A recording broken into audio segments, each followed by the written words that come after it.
twists and turns, and the sun beats down and it burns, but I keep on pushing through. And every step quicker than the last, my feet tread down this beaten path, and I keep on pushing through. 'Cause I get up, and I may fall right back down, but your love lifts me back to solid ground. Yeah, I get up, and I may fall right back down. Oh, I've come too far in this to raise my flag and call it quits. So I keep on pushing through.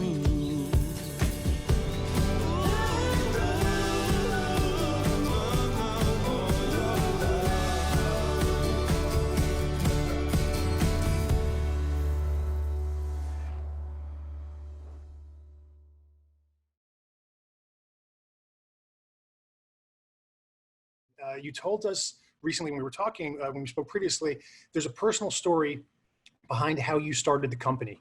Can you tell us a little bit about that? Yes. Well, first of all, when I graduated from the Technion back in 1990, actually my dream was to get into the medical device industry somehow. At that time, there weren't too many companies of that kind in Israel, and I ended up doing a career of 25 years in telecommunication electronics and consumer electronics.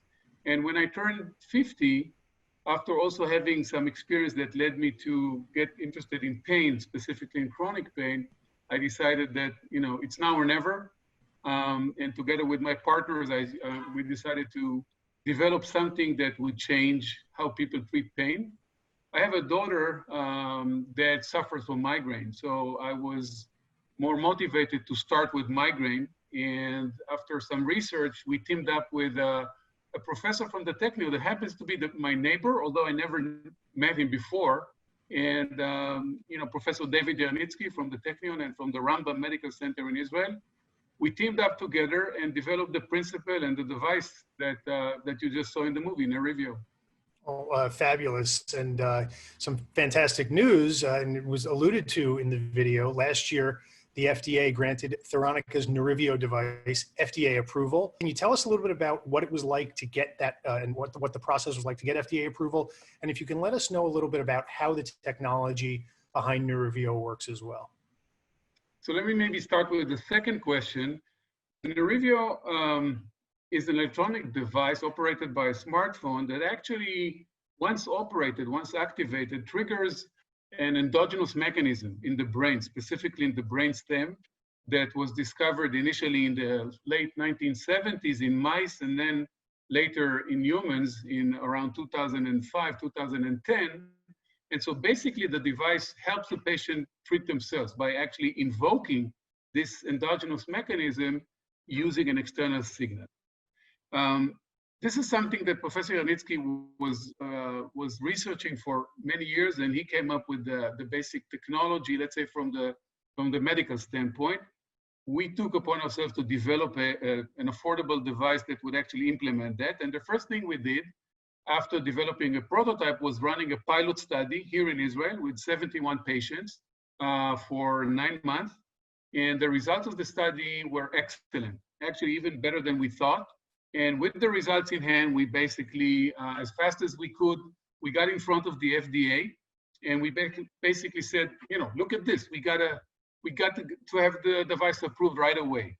And the FDA was very impressed by the results, but they told us that we need to do a lot of other things, including a bigger study in the United States, according to the official guidelines of the International Headache Society.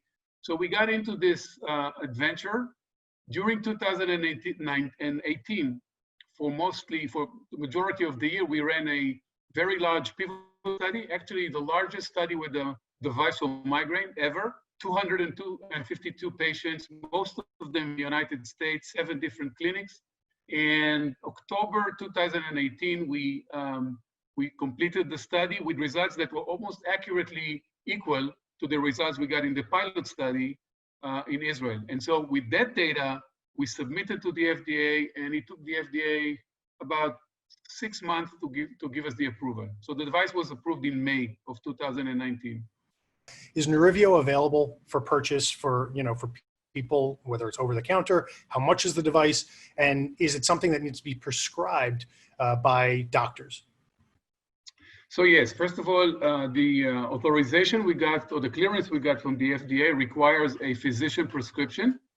And so we started, our primary market is the United States. And so we started marketing the device in October 2019. The initial stage or the initial step was the pilot, specifically focusing on headache clinics in the United States. So for 6 months, we basically, with a pretty small team, we approached about 120 something headache clinics across the United States, all the way from Boston to San Diego and Florida to Seattle, explaining the device to neurologists or pain medicine specialists that also have specialty in headache, and making the device available for their patients. The device, the device is disposable, so every device is good for 12 treatments. Basically, you can think of it as a package of pills, but it's a drug-free therapy, obviously. With respect to price, the company is going after reimbursement for major health insurance companies, and that has some restrictions on the price. Bottom line, the official price or the list price right now is $549 per device for the whole 12 treatments. But the company, until the device will be covered by insurance, the company is giving a discount of $450, making it available for everybody, insured patients, non-insured patients, government insured, everybody, at $99 per device. At the end of the pilot, we started expanding the access of the device to physicians other than the headache specialists. Basically, the COVID-19 caught us right there when we were just about to do that. So we're doing that under the limitations of the COVID. The device is available now. Every physician can prescribe it. Every physician can download the prescription form from our website. We have already 8,000 patients in the United States that have used the device 35,000 times. And so we're moving forward in spite of the COVID. Is the device only effective in migraine headaches or other headaches as well? Good question. The mechanism of action of the device, which is called conditioned pain modulation, according to the theory, according to the research, should be also effective for other diseases, including tension type headache, but also diseases that are not related to headache or migraine at all, such as idiopathic lower back pain, chronic fatigue, irritable bowel syndrome, fibromyalgia, and so on.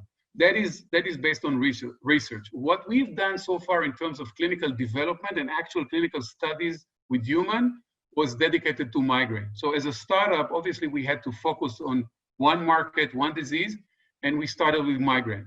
Going forward, we're at the end of this year, we're starting another large clinical study for post-traumatic headache, which is a different type of headache. And then next year, we're going to have studies on these other diseases, not related to headache at all. Can you be a little bit more specific on the science behind the treatment? So I mentioned the conditioned pain modulation. There are in the central neural system several mechanisms for inhibiting pain.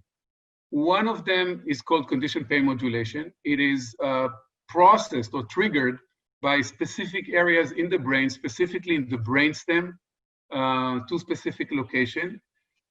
Basically, the way that this mechanism works, or I would say the purpose that it actually exists, is to help human beings to be able to function even under pain, especially with respect to types of pain that do not pose any existential danger or do not require any action.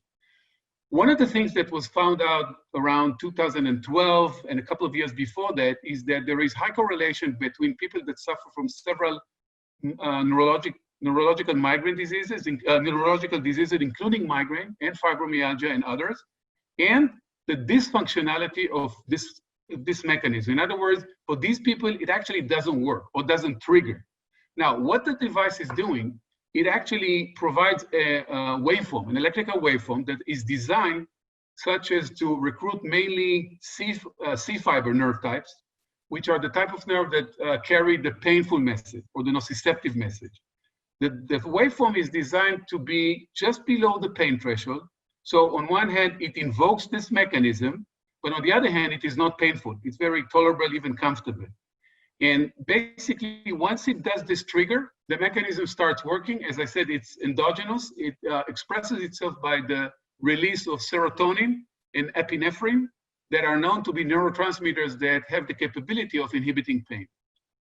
And by the way, it's global. So although the device is applied on the arm, which is, by the way, very important, has to be remote from the original pain, the impact is global over the entire body. In our objective vision, this is better than any drug solution because it doesn't have doesn't pose any risk, no adverse events or almost no adverse events, no drug-drug interaction or any risk of abuse, of overdose, and so on. So yeah, we think it's a very good solution, obviously.